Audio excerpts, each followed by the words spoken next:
Bismillahirrahmanirrahim. Assalamualaikum warahmatullahi wabarakatuh. Hamdan wa syukran lillah wassalatu wassalamu ala rasulillah Sayyidina Muhammad ibn Abdillah. Amma ba'd.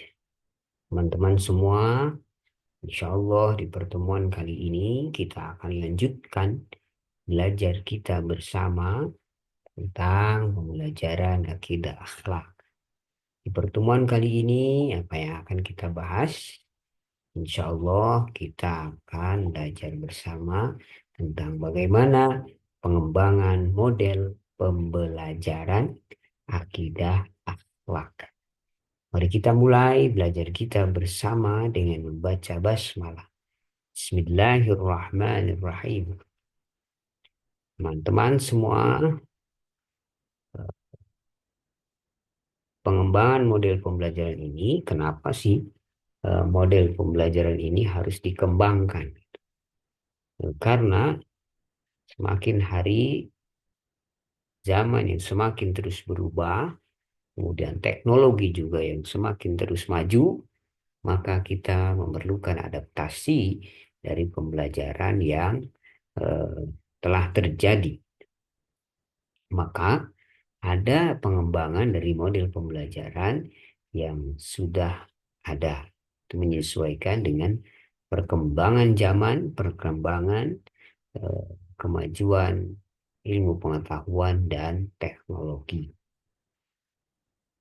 Nah, di pengembangan model pembelajaran ini, kalau kita lihat bahwa penyampaian bahan pembelajaran itu punya makna sebagai pelaksanaan beberapa kegiatan. Namun, di pelaksanaan kegiatan ini tidak ada gunanya jika tidak mengarah pada tujuan tertentu. Hal ini berarti bahwa tujuan pembelajaran menjadi hal yang mesti dimiliki oleh seorang pendidik. Maka secara sederhana, tujuan dari pembelajaran yang diinginkan oleh para pendidik adalah bagaimana pelajaran yang diberikannya itu dapat diterima dengan sejelas-jelasnya oleh para peserta didik. Untuk dapat diterima dan dipahami secara jelas oleh peserta didik, maka tugas seorang pendidik adalah memilih model pembelajaran yang sesuai dengan materi yang akan diajarkan. Nah, di samping metode serta pendekatan pembelajaran yang tepat, bahkan sampai ke tingkat media pembelajaran yang tepat. Maka dari latar belakang ini, kita bisa memilih metode atau model pembelajaran apa yang sesuai dengan tujuan yang ingin dicapai itu, dan dengan materi yang akan diajarkan. Nah, guru dituntut untuk memilih, gitu ya, mau menggunakan model yang seperti apa. Nah, dia akan ada bedanya, ada beda model pembelajaran dan metode pembelajaran. Nah, apa bedanya model pembelajaran dengan metode pembelajaran? Jika model pembelajaran itu adalah serangkaian apa namanya serangkaian eh, tahapan yang disusun secara sistematis, ya, serangkaian pelaksanaan pembelajaran yang disusun secara sistematis, bahkan eh, dari mulai merencanakan sampai nanti mengevaluasi. Nah, ketika pembelajaran itu belum berlangsung, model pembelajaran itu sudah dilakukan karena ia akan merencanakan bagaimana nanti. Nah, tetapi bedanya dengan metode, kalau metode pembelajaran itu adalah sesuatu langkah yang dilakukan ketika pembelajaran itu berlangsung, yang tujuannya untuk mempermudah pelajaran itu dipahami oleh peserta didik. Itu bedanya. Jadi metode ini eh, dilaksanakan ketika pembelajaran berlangsung. Kalau model bahkan sebelum pembelajaran berlangsung pun sudah dilaksanakan itu sampai ke tingkat nanti evaluasi. Nah, tahapan secara sistematisnya. Nah, ada ciri-cirinya model pembelajaran ini. Cirinya apa saja? Pertama, cirinya adalah bahwa model pembelajaran itu harus teoretis. Harus teoritis. Ada teorinya. Nah, teori ini lahir eh, karena studi empirik. Misalnya, studi yang sudah dibuktikan kebenarannya. Kemudian juga dua, dia juga rasional. Selain teoritis, dia rasional dan juga logis masuk akal. Rasional ya diterima akal ya. Diterima oleh rasio dan logis juga diterima oleh logika yang disusun oleh para pencipta serta pengembangnya. Jadi model pembelajaran itu adalah uh, sebuah model, sebuah rancangan gitu ya, uh, yang teoritis, rasional dan logis yang disusun oleh para pencipta serta pengembangnya. Yang kedua, eh, ciri dari model pembelajaran ini itu punya tujuan pembelajaran yang jelas yang akan dicapai. Apa yang ingin dicapainya, apa yang akan dicapainya, itu di dalam model pembelajaran sudah jelas, ya jelas disebutkan apa yang ingin dicapai. Si siswa dituntut eh, dituntut untuk bisa apa, misalnya itu di dalam eh, model pembelajaran ini. Misalkan dalam mata pelajaran fikih tentang bab eh, sholat misalnya. Tujuan pembelajarannya siswa dapat mempraktekkan gerakan sholat dengan benar, gitu. Misalkan ya. Maka itu tujuan pembelajaran yang ingin dicapai.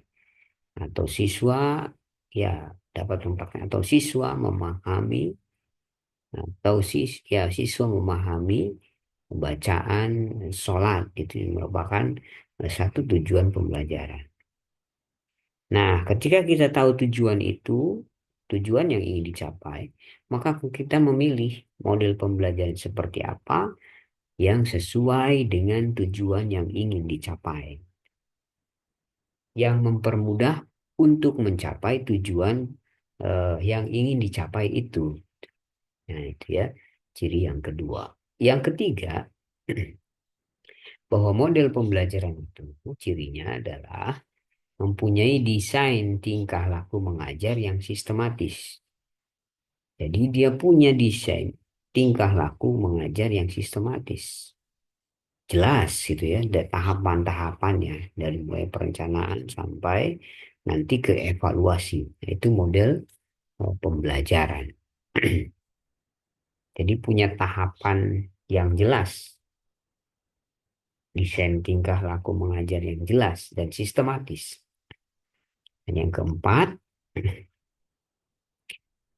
model pembelajaran ini memiliki ciri dia mempunyai perencanaan lingkungan belajar yang kondusif. Lingkungan belajarnya juga direncanakan bagaimana agar bisa kondusif. Nah, ini ciri-ciri model pembelajaran. Selanjutnya, ketika kita sudah mengetahui model pembelajaran, ada rumpun model pembelajaran. Rumpun model pembelajaran ini secara sederhana dibagi menjadi dua. Pertama ada yang disebut dengan teacher centered atau berpusat pada guru. Artinya guru yang lebih dominan. Ini biasanya dinamakan dengan model pembelajaran konvensional. Ya, ini biasanya model pembelajaran ini memposisikan pendidik itu sebagai sentral. memposisikan guru sebagai sentral dalam proses belajar mengajar. Sedangkan peserta didik hanya pasif menerima tanpa berperan aktif dalam mencari informasi yang akan dijadikan sebagai perbandingan atas apa yang disampaikan oleh pendidik serta sebagai bahan pelengkap bagi referensi pendidik. Ini model rumpun mobil pembelajaran yang pertama. Jadi yang aktifnya adalah guru gitu ya, yang banyak, yang lebih dominannya. Maka dinamakan juga teacher centered. Gitu. Pembelajarannya berpusat pada guru. Yang kedua, ada pembelajaran. Model pembelajaran itu yang inovatif. Yang inovatif ini yang seperti apa? Yang inovatif itu yang bersifat student centered. Artinya berpusat pada eh, siswa atau pada peserta didik atau pada murid yang lebih aktif di dalam pembelajaran inovatif. Yang lebih dominan adalah muridnya. Si guru hanya sebagai fasilitator, hanya sebagai pembimbing, hanya sebagai pengarah yang aktif dalam belajar, yang aktif menyampaikan pendapatnya, yang aktif berargumen, yang aktif eh, di dalam kelas itu adalah eh, peserta didiknya. Itu yang disebut dengan pembelajaran, model pembelajaran inovatif atau model yang dirancang oleh guru yang sifatnya baru, tidak seperti biasa yang dilakukan, dan bertujuan untuk memfasilitasi peserta didik dalam membangun pengetahuannya sendiri dalam rangka proses perubahan perilaku ke arah yang lebih baik sesuai dengan potensi dan perbedaan yang dimiliki oleh peserta didik. Contoh dari pembelajaran konvensional, contohnya yang eh, bersifat teacher centered atau guru yang lebih dominan itu ya, berpusat pada guru. Contohnya adalah model pembelajaran konvensional itu dengan metode apa? Metode ceramah gitu. Itu model pembelajaran konvensional. Kalau yang inovatif seperti apa? Contohnya project based learning atau ya pembelajaran berbasis proyek. Nah, itu contoh dari apa namanya pembelajaran yang inovatif. Nah, kemudian contoh model pembelajaran yang konvensional itu ya tadi yang diidentikan dengan metode yang khas, yaitu ceramah, tanya jawab, dan pemberian tugas. Gitu. Ceramah, tanya jawab, pemberian tugas. Sudah begitu. Nah, ada contoh pembelajaran yang inovatif. Banyak sekali ini.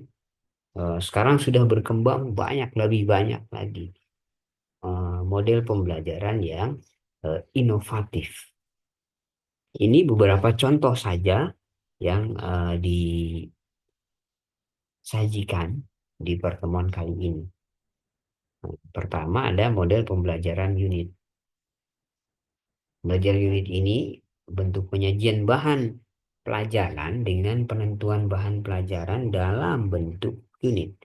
Dilakukan oleh pendidik bersama dengan peserta didik guna dipelajari oleh peserta didik agar tercapai tujuan pembelajaran diharapkan. Model pembelajaran unit ini diciptakan oleh H. Morrison. Dalam model pembelajaran ini terlihat keseimbangan antara keaktifan peserta didik dalam belajar dengan keaktifan pendidik dalam menyajikan bahan pelajaran. Ini contoh model yang pertama. Contoh modelnya adalah model pembelajaran unit. Nah, dilakukan dalam bentuk unit.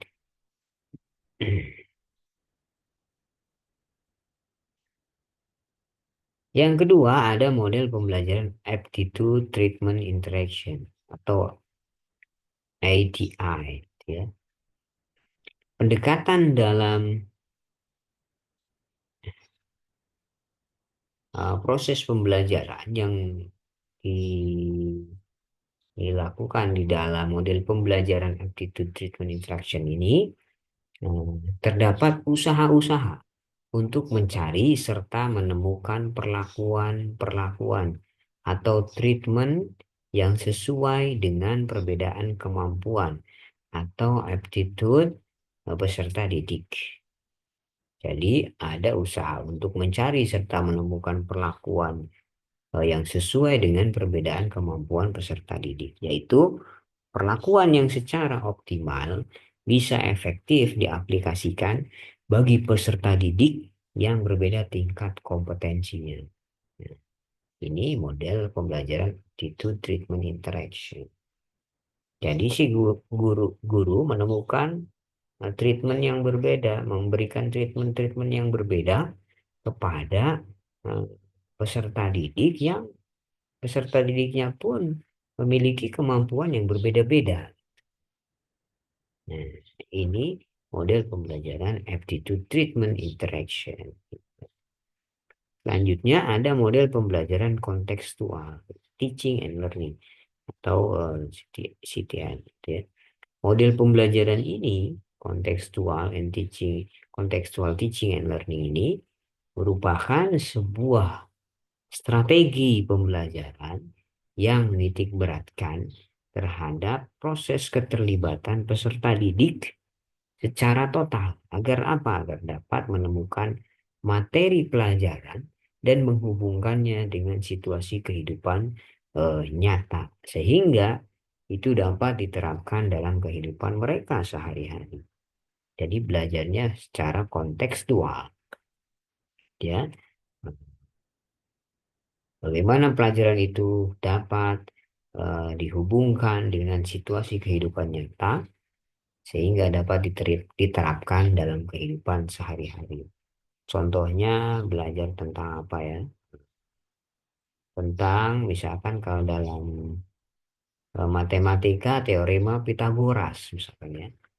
A kuadrat sama dengan B kuadrat, akar dari B kuadrat ditambah C kuadrat. Itu bagaimana aplikasinya dalam kehidupan sehari-hari gitu misalkan ya.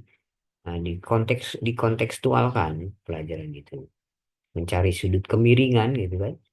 Nah, kita bisa menghitung misalkan eh, tinggi pohon kelapa. Nah, itu bisa dengan teori Pythagoras. Nah, ini bisa menggunakan model pembelajaran contextual teaching and learning dalam mengajarkan Pythagoras misalkan. Sehingga si siswa itu tertarik. Coba tanpa kita naik memanjat pohon, kita misalkan bisa menghitung tinggi pohon itu, tinggi pohon kelapa itu, atau tinggi gedung itu, tanpa memanjatnya, tanpa mengukurnya langsung. Misalnya menggunakan meteran, hmm, tingginya gitu ya. Kita bisa menghitungnya dengan teori Pythagoras, gitu ya. Itu model pembelajaran kontekstual ini. Sehingga si siswa atau si peserta didik akan timbul rasa ingin tahu, akan timbul rasa ingin tahu dan akhirnya dia eh, bersemangat dalam belajar. Tuh. Dengan model pembelajaran kontekstual teaching and learning. Karena yang dia pelajari akan dia terapkan dalam kehidupan sehari-hari. Atau contoh lainnya di model pembelajaran kontekstual teaching and learning itu dengan contohnya apa ya? Contohnya menaiki motor gitu ya. Menaiki motor dari misalkan dari Subang ke mana?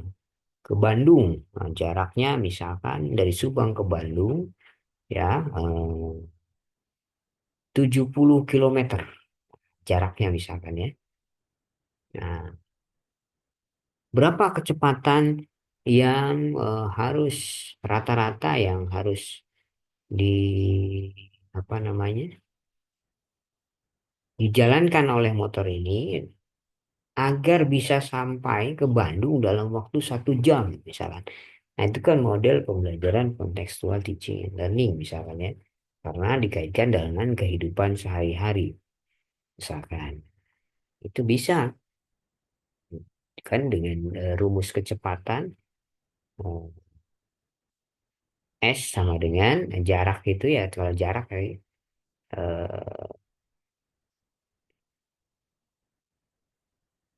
Vikality atau Viverté. Nah, itu bisa dengan seperti itu gitu ya. Untuk menghitung eh, waktu T sama dengan S per V, kalau tidak salah ya. Jarak itu dibagi dengan kecepatan. Nah, itu bisa dengan model pembelajaran kontekstual teaching and learning. Nah, selanjutnya ada model pembelajaran inquiry learning. Inquiry learning ini pada dasarnya itu merupakan cara menyadari tentang apa yang dialami. Inquiry learning juga didefinisikan sebagai sebuah model pembelajaran yang berciri khaskan pemberian bahan belajar pelajaran yang disajikan oleh peserta pendidik itu ya tidak dalam bentuknya langsung, namun peserta didik diberikan kesempatan serta peluang untuk mencari serta menemukan sendiri sebuah pengetahuan melalui metode pemecahan masalah. Tuh. Ini model pembelajaran inquiry learning yang berbasis pertanyaan-pertanyaan. Jadi bagaimana siswa kemudian bisa memecahkan masalah. Nah, itulah contoh dari beberapa model pembelajaran yang inovatif, gitu ya. Banyak contoh-contoh pembelajaran lain yang inovatif. Contohnya apa? Misalkan yang lainnya ya, ada eh, aktif debat, itu debat aktif. Atau ada model pembelajaran rainbow dancing.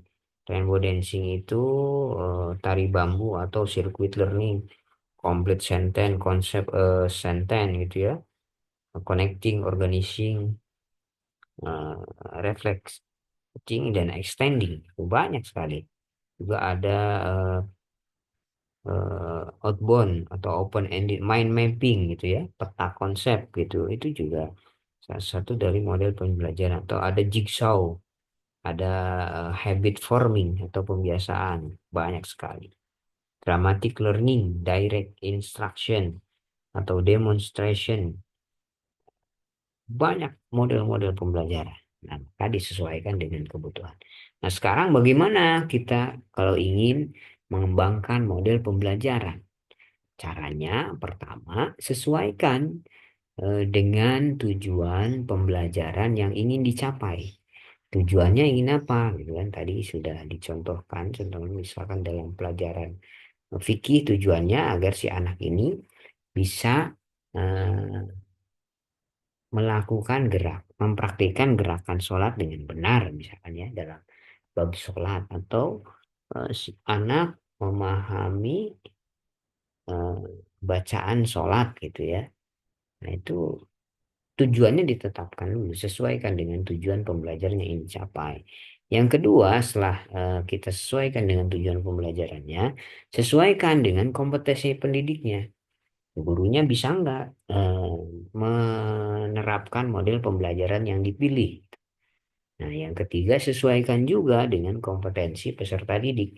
Anak-anaknya mampu nggak nih kira-kira nanti kalau diberikan model pembelajaran yang kita pilih, gitu kan? Tadi dengan misalkan kontekstual teaching and learning. Atau sekarang kan berbasis teknologi ya, model pembelajaran banyak yang berbasis dengan teknologi augmented gitu ya, misalkan dengan eh, model pembelajaran berbasis teknologi. Mampu tidak gurunya gitu mengaplikasikannya atau mengoperasikannya. Nanti si siswanya mampu tidak nanti ya, kalau menggunakan komputer misalkan ya, gitu. Yang keempat, sesuaikan juga dengan media pembelajaran. Media pembelajarannya ada tidak? Itu sarana media pembelajarannya. Apa misalkan gitu ya. Misalkan tadi pembelajaran tentang gerakan sholat yang betul. eh, Sesuai sunnah Nabi misalkan ya. Bisa dengan metode model pembelajaran demonstratif gitu kan dari guru mendemonstrasikan langsung atau dengan model pembelajaran yang sifatnya menggunakan media pembelajaran yang apa eh, digital gitu ya, bisa berbentuk dari video. Kita menonton video gitu ya, seorang ulama yang mempraktekkan gerakan sholat dengan baik. Gitu. Medianya disesuaikan ada atau tidak. Nah, kemudian yang kelima, ketika kita mengembangkan model pembelajaran, sesuaikan dengan durasi pembelajaran. Berapa lama waktu pembelajaran ini? Kita sesuaikan modelnya. Jangan sampai modelnya ini yang kita terapkan juga akan menyita banyak waktu sehingga nanti materinya tidak sampai selesai tercapai, disampaikan gitu ya. Tujuannya tidak tercapai karena kehabisan durasi pembelajaran. Sesuaikan juga dengan metode pembelajaran. Nanti dalam pelaksanaannya di kelas ketika mengajar atau ya ketika mengajar menyampaikan pelajaran itu kita sesuaikan dengan metode apa yang tepat dalam pelaksanaan pembelajarannya. Nah, teman-teman, itulah bagaimana kita mengembangkan model pembelajaran, disesuaikan juga dengan tujuan pembelajaran yang ingin dicapai. Ya, ini intinya itu. Karena misalkan karakter peserta didik yang ada di kota dengan yang ada di desa itu berbeda, gitu ya. Maka kita sesuaikan model pembelajaran yang bisa digunakan. Misalkan kalau di kota, misalkan sudah berbasis pembelajarannya di kelas berbasis eh, tablet gitu ya. Di kelasnya sudah pakai tablet semua. Nah, terus kita bedakan kalau di desa kan tidak begitu. Nah, maka kita pilih, kita kembangkan model pembelajaran yang sudah ada. Hmm, kita pilih, kita sesuaikan dengan tujuan pembelajaran yang ingin dicapai. Contoh misalkan ada project based learning, pembelajaran berbasis proyek misalkan ya. Nah, materinya tentang apa namanya? Mencintai alam gitu ya. Misalkan ya di dalam PAI misalnya bagaimana siswa dapat memahami pentingnya menjaga alam ini gitu. Nah, tidak buang sampah sembarangan di sekolah itu bisa menggunakan project based learning misalkan ya. Nah, membuat proyek. Nah, jadi sampah-sampah itu bisa dimanfaatkan dibuat sebuah proyek. Bisa dibuat hasil karya apa, lukisan, ya hasil karya, karya seni itu dari sampah-sampah itu. Nah, ketika dilaksanakan, oh ternyata tidak berhasil nih. Tetap kesadarannya si siswa tidak muncul gitu. Nah, tapi berarti proyeknya hanya sekedar proyek gitu. Atau kita salah memilih dalam apa memilih model pembelajaran atau ganti dengan model pembelajaran yang lain yang menyentuh hati peserta didik apa misalkan ya gitu. Nah, itu bisa kita kembangkan atau kita kembangkan project based learning ini kita kembangkan lebih lanjut agar si anak tidak bukan hanya mampu menghasilkan sebuah produk dari apa sampah tadi, tapi juga si anak memiliki tumbuh kesadaran di dalam dirinya untuk tidak membuang sampah sembarangan. Nah, dikembangkan modelnya oleh kita, misalkan di ya model pembelajaran itu, misalkan dimasukkan di sana ada reflective thinking misalkan. Bagaimana si anak merefleksi, berpikir reflektif gitu. Dari apa yang ia pelajari. Itu. Yang dipelajari itu direnungi, dihayati tentang pemahaman tentang menjaga alam ini dengan baik. Gitu. Nah, itu bisa dikembangkan model pembelajarannya. Sehingga nanti tujuan pembelajarannya tercapai. Bagaimana si anak paham tentang makna dari cinta lingkungan. Bahkan bisa ia terapkan dalam kehidupan sehari-hari. Karena sesungguhnya tujuan dari pelajar apa namanya belajar itu ya perubahan tingkah laku ke arah yang lebih baik. Nah, itu salah satu contoh dari pengembangan model pembelajarannya.